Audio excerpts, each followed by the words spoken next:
새날이 밝았습니다. 우리 삶에 새 일을 행하실 주님을 기대함으로 마음을 열고 잠잠히 말씀 앞에 나아가도록 하겠습니다. 오늘 함께 읽고 묵상할 말씀은 빌립보서 3장 10절에서 21절 말씀입니다.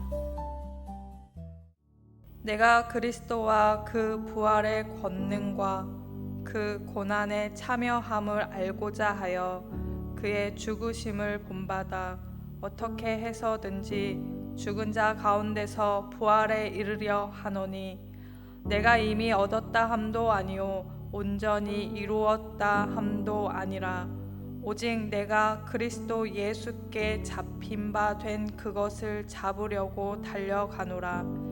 형제들아, 나는 아직 내가 잡은 줄로 여기지 아니하고 오직 한 일, 즉 뒤에 있는 것은 잊어버리고 앞에 있는 것을 잡으려고 표대를 향하여 그리스도 예수 안에서 하나님이 위에서 부르신 부름의 상을 위하여 달려가노라. 그러므로 누구든지 우리 온전히 이룬 자들은 이렇게 생각할지니 만일 어떤 일이 너희가 달리 생각하면 하나님이 이것도 너희에게 나타내시리라. 오직 우리가 어디까지 이르렀든지 그대로 행할 것이라. 형제들아, 너희는 함께 나를 본받으라. 그리고 너희가 우리를 본받은 것처럼 그와 같이 행하는 자들을 눈여겨보라. 내가 여러 번 너희에게 말하였거니와 이제도 눈물을 흘리며 말하노니 여러 사람들이 그리스도의 십자가의 원수로 행하느니라. 그들의 마침은 멸망이요 그들의 신은 배요 그 영광은 그들의 부끄러움에 있고 땅의 일을 생각하는 자라. 그러나 우리의 시민권은 하늘에 있는지라. 거기로부터 구원하는 자 곧 주 예수 그리스도를 기다리노니 그는 만물을 자기에게 복종하게 하실 수 있는 자의 역사로 우리의 낮은 몸을 자기 영광의 몸의 형체와 같이 변하게 하시리라.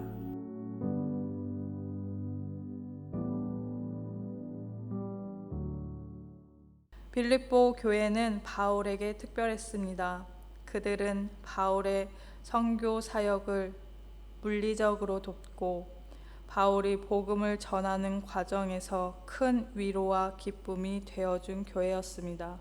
그러나 빌립보 교회 안에는 반드시 해결해야 할 영적인 문제들이 있었습니다. 교회 안에는 성도들 사이의 갈등과 다툼이 있었습니다. 특별히 유오디아와 순두계라는 중요한 여성 지도자들 사이에 의견 충돌이 있었고 교회가 하나 되지 못할 위험에 있었습니다. 그리고 교회를 세운 바울마저 로마 감옥에 갇혀 성도들은 낙심해 있었고 그 틈에 율법주의와 방종을 일삼는 거짓 교사들까지 침투해 있었습니다. 율법주의자들은 예수님만으로 충분하지 않고 할례와 율법을 지켜야 하나님께 인정받는다고 주장했습니다. 그리고 방종을 일삼는 거짓 교사들은 반도덕주의자들로 은혜로 구원받았으니 육체의 욕망대로 살아도 괜찮다고 주장했습니다. 뿐만 아니라 빌립보 성도들은 외부의 핍박 속에 있었습니다. 예수를 주라고 고백하는 것은 황제를 주로 섬기던 로마 사회 속에서 위험한 일이었습니다. 그들은 사회적인 압박과 두려움을 느끼고 있었습니다. 이런 상황 속에서 바울은 빌립보 교회가 무엇을 붙들어야 하는지 알려줍니다. 오늘 본문인 빌립보서 3장 10절에서 21절은 이렇게 흔들리는 교회를 향해서 바울의 영적 처방전인 것입니다. 사람은 자신의 삶에서 무엇인가를 향해 달려갑니다. 어떤 사람은 성공이라는 목표를 향해 달려갑니다. 더 많은 사람에게 인정받기 위해서, 그리고 더 많이 모으고 더 높은 곳으로 올라가기 위해 쉼없이 노력합니다. 그러나 사도 바울은 빌립보서 3장에서 자신의 신앙 여정을 경주로 표현합니다. 그는 고대 그리스의 운동 경기장에서 결승선을 향해 달려가는 마라토너의 모습을 떠올리게 합니다. 우리가 흔히 쓰는 복음이라는 단어, 헬라어로 유앙겔리오는 원래 고대 사회에서 전령이 숨가쁘게 달려와 전하던 전쟁의 승전보에서 유래했습니다. 기원전 490년 그리스가 페르시아를 상대로 치른 마라톤 전투에서 승리한 후 한 병사가 아테네까지 쉬지 않고 달려가 우리가 승리했다라는 기쁜 소식인 유앙겔리온을 전하고 숨을 거둔 일화는 오늘날 마라톤 경기의 기원이기도 합니다. 로마 제국 시대에는 황제의 즉위나 전쟁의 승리를 알리는 정치적 용어였던 이 단어를 바울과 초대교회는 아주 새롭게 사용했습니다. 세상 제국의 승전보가 아니라 예수 그리스도께서 십자가와 부활을 통해 죄와 사망의 권세를 깨트리시고 진정한 승리를 거두셨다는 소식이야말로 인류 최고의 유앙겔리온이라는 선포였습니다. 이 승전보를 가슴에 품은 바울은 면류관을 들고 서 계시는 예수 그리스도를 바라보며 결승선을 향해 전력 질주하는 마라토너가 되었습니다. 고대 경기에서 승자에게 화관이나 종려가지가 주어졌듯 바울은 그리스도께서 친히 면류관을 들고 결승선에 서 계시고 그 결승선에 다다르는 성도에게 영원한 승리자의 상을 씌워주실 것을 소망했습니다. 이 영적 여정은 마치 마라톤 경주와 같아서 도중에 찾아오는 지루함이나 포기하고 싶은 유혹을 이겨내고 끝까지 인내하며 결승선인 그리스도를 온전히 아는 것을 향해 끈기 있게 나아가야 하는 여정입니다. 10절에서 11절을 보겠습니다. 내가 그리스도와 그 부활의 권능과 그 고난에 참여함을 알고자 하여 그의 죽으심을 본받아 어떻게 해서든지 죽은 자 가운데서 부활에 이르려 하노니. 바울은 이미 믿음으로 의롭다함을 받은 상태였습니다. 그런데 바울은 거기에서 멈추지 않고 더 깊이 예수 그리스도를 알고 싶다고 고백합니다. 여기에서 알고자 라는 말은 헬라어 투 그노나이입니다. 단순한 지식이 아니라 경험적이고 인격적인 알을 의미합니다. 예수님에 대해 배우는 것을 넘어 예수님과 함께 살아가는 것을 의미하는 것입니다. 바울은 또한 그 부활의 권능과 그 고난에 참여함을 알고자 한다라고 고백합니다. 많은 사람들은 부활의 능력은 원하지만 십자가의 고난은 피하려고 합니다. 축복은 원하지만 자기 부인은 원하지 않습니다. 그러나 부활의 영광은 십자가의 죽음을 통과해야만 오는 것입니다. 이것이 기독교의 핵심입니다. 예수님께서도 십자가의 고난을 지난 후에 부활의 영광에 이르셨습니다. 성도도 마찬가지로 자기 자신이 죽는 과정을 통해 그리스도의 생명을 경험하게 되는 것입니다. 바울이 말한 그의 죽으심을 본받는다라는 것은 고난을 단순하게 참는다는 의미가 아니라 내 안에 있는 옛 자기 중심적인 욕망, 하나님보다 높아지려는 마음을 십자가 앞에 내려놓는 것입니다.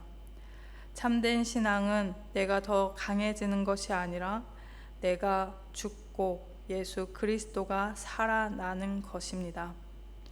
12절에서 14절입니다. 내가 이미 얻었다 함도 아니요 온전히 이루었다 함도 아니라 오직 내가 그리스도 예수께 잡힌 바 된 그것을 잡으려고 달려가노라. 형제들아, 나는 아직 내가 잡은 줄로 여기지 아니하고 오직 한 일, 즉 뒤에 있는 것은 잊어버리고 앞에 있는 것을 잡으려고 표대를 향하여 그리스도 예수 안에서 하나님이 위에서 부르신 부름의 상을 위하여 달려가노라. 바울은 예수님을 믿기 시작한 지 얼마 안 된 초신자가 아니었습니다. 그는 위대한 사도였습니다. 수많은 교회를 세웠고 복음을 위해 자신의 생명을 바친 사람이었습니다. 그런 그가 내가 이미 얻었다 함도 아니요 온전히 이루었다 함도 아니라 라고 고백합니다. 신앙은 멈추는 순간 뒤로 밀려나는 경주이기 때문입니다. 성도의 삶은 칭의에서 끝나지 않습니다. 이신 칭의는 끝이 아니라 시작인 것입니다. 믿음으로 의롭다 함을 받은 것은 구원의 출발입니다. 칭의 이후에는 성화의 과정으로 나아가야 합니다. 성화의 과정은 하나님께서 우리를 점점 그리스도를 닮은 사람으로 변화시키는 과정입니다. 그리고 마침내 구원의 완성은 예수 그리스도가 다시 오시는 날 완성됩니다. 구원은 이미와 아직 사이의 긴장 속에서 예수 그리스도가 다시 오시는 날까지 이루어가는 점진적인 성화의 경주입니다.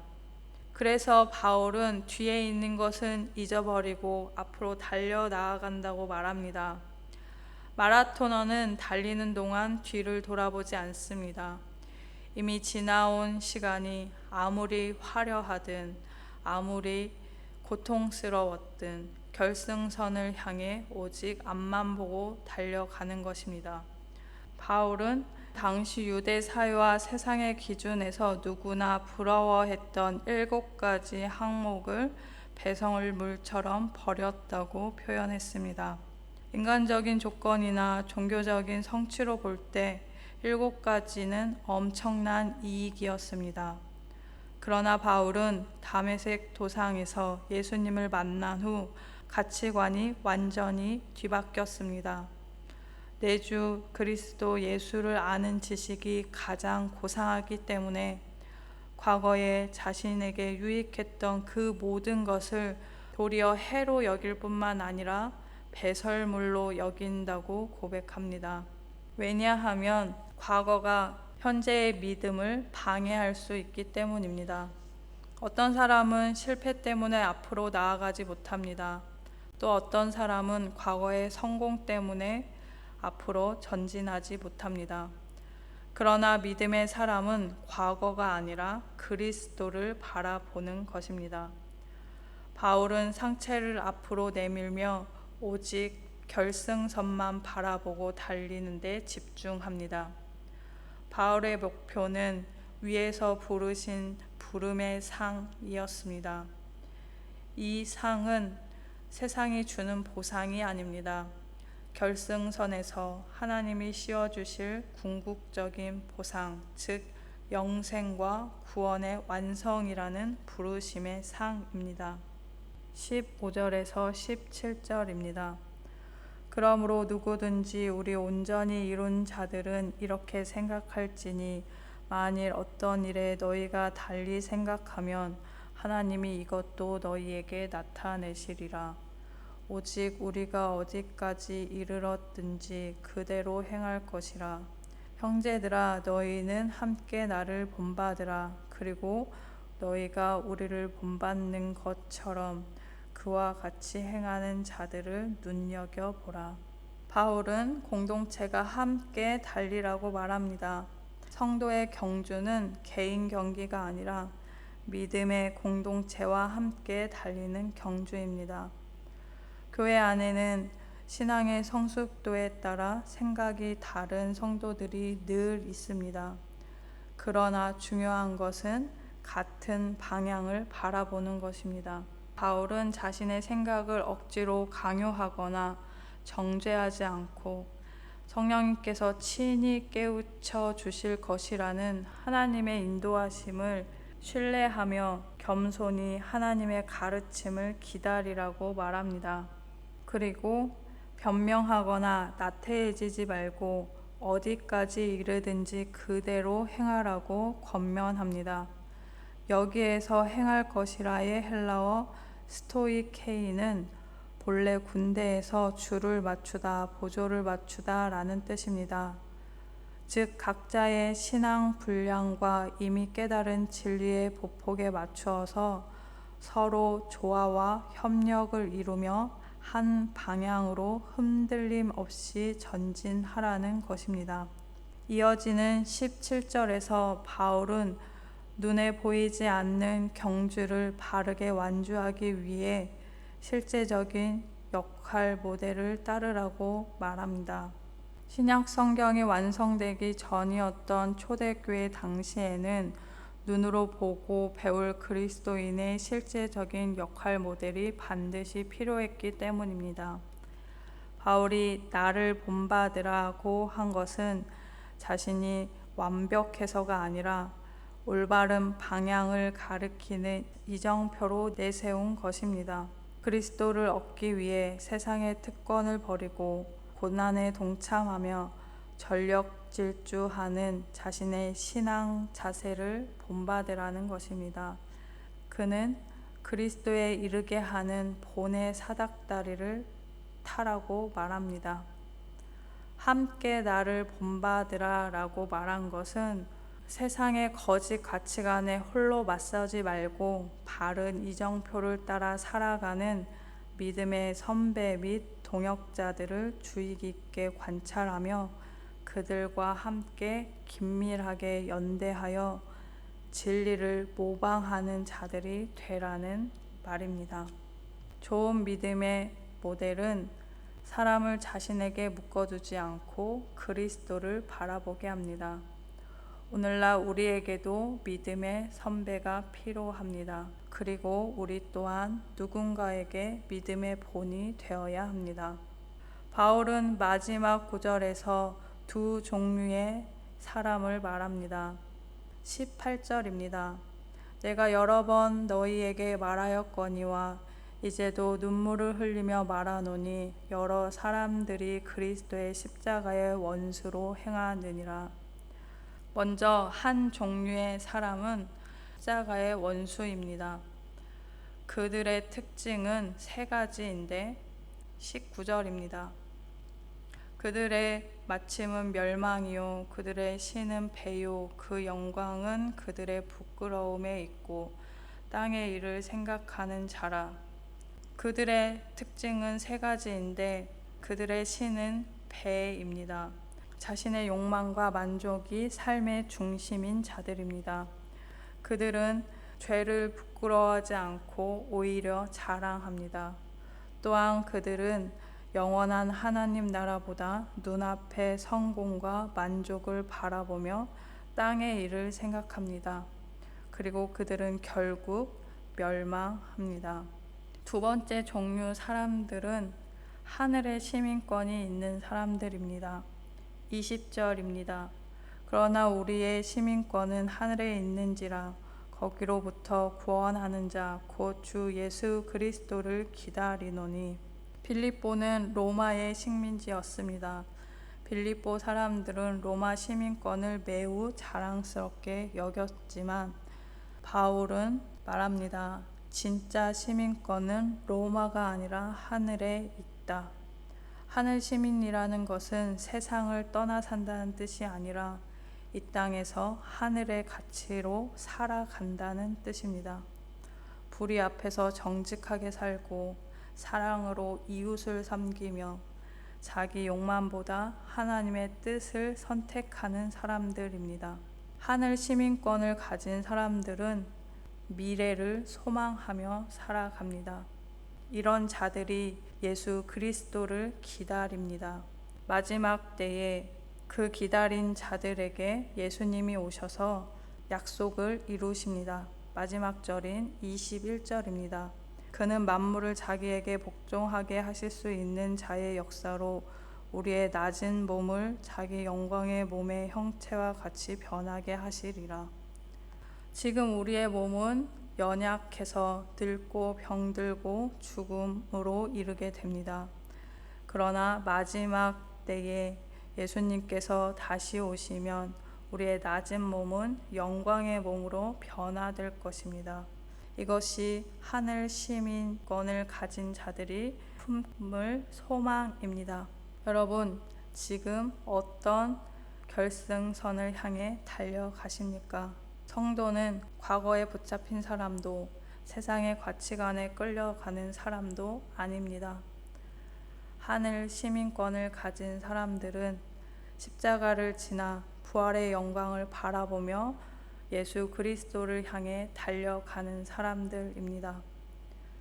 이제 오늘도 바울처럼 표대를 향해 달려가셔서 마지막 날 주님 앞에서 영광의 면류관을 받는 하늘 시민으로 모두 살아가시기를 예수님의 이름으로 축복합니다.